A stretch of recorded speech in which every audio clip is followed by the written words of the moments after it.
Santapan Harian Minggu 15 Februari 2026.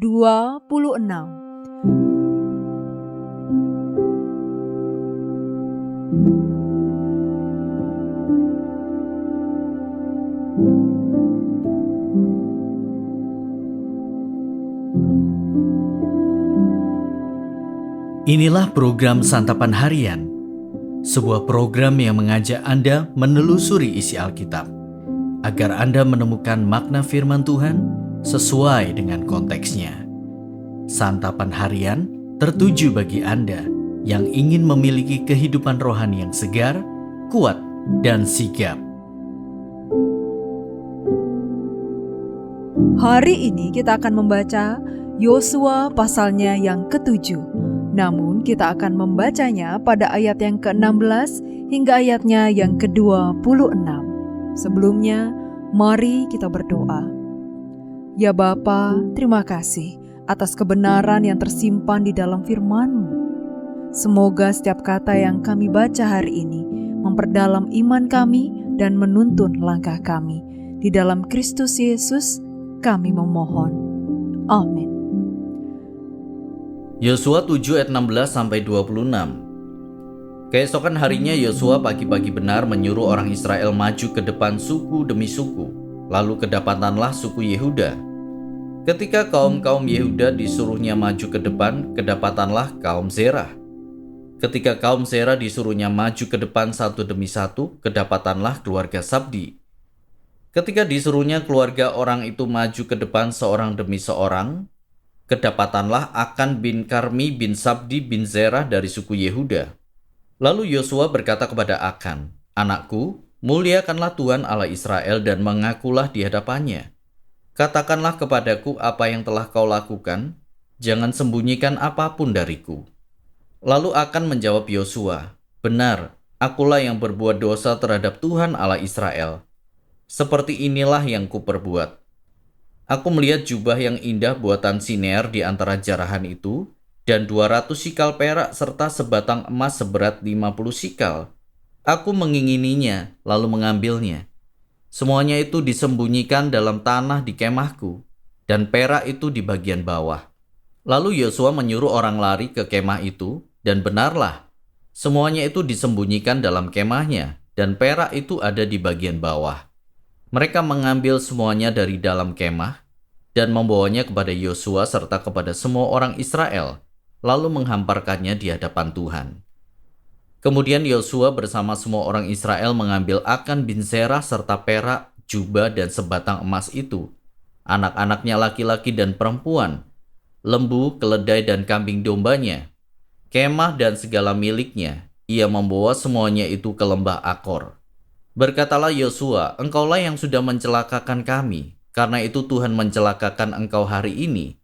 Lalu seluruh Israel melontari dia dengan batu. Semuanya dibakar dengan api dan dilempari dengan batu. Sesudah itu mereka mendirikan di atasnya timbunan batu yang besar yang masih ada sampai hari ini. Lalu surutlah murka Tuhan yang menyala-nyala itu. Oleh sebab itu sampai hari ini tempat itu disebut lembah Akor.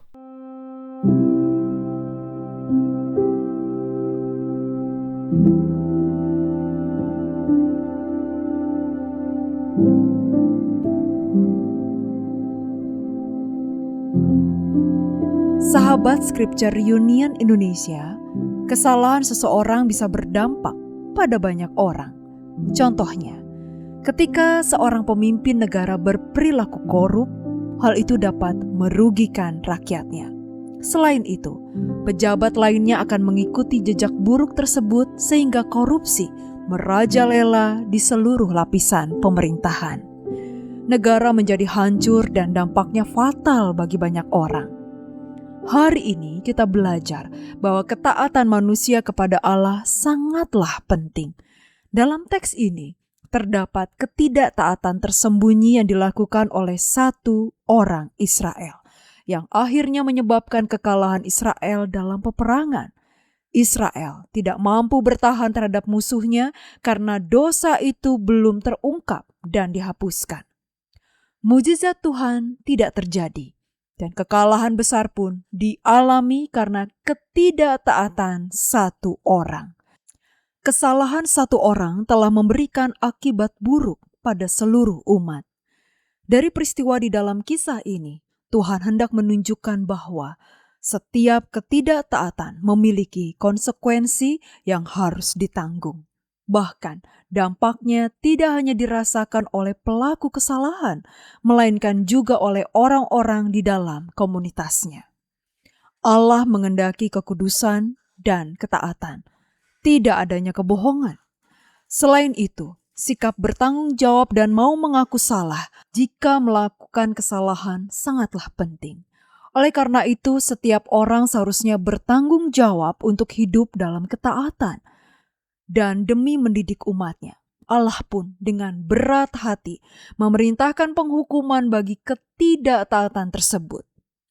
Ketaatan memiliki peran yang sangat penting karena Allah tidak menghendaki ketidaktaatan kita membawa dampak buruk bagi diri kita sendiri maupun orang-orang terdekat kita. Saat kita mengakui kesalahan kita, relasi kita dengan Tuhan pun dipulihkan. Saat ini kita diingatkan bahwa kekudusan itu penting, bukan hanya individu, tetapi juga kelompok. Marilah kita taati firman Tuhan agar hidup kita menjadi berkat bagi orang lain, bukan menjadi beban yang merugikan. Mari kita berdoa.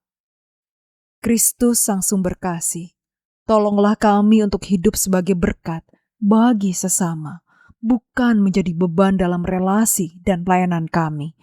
Penuhi kami dengan kasih dan kerendah hatian agar melalui hidup kami, nama-Mu dipermuliakan.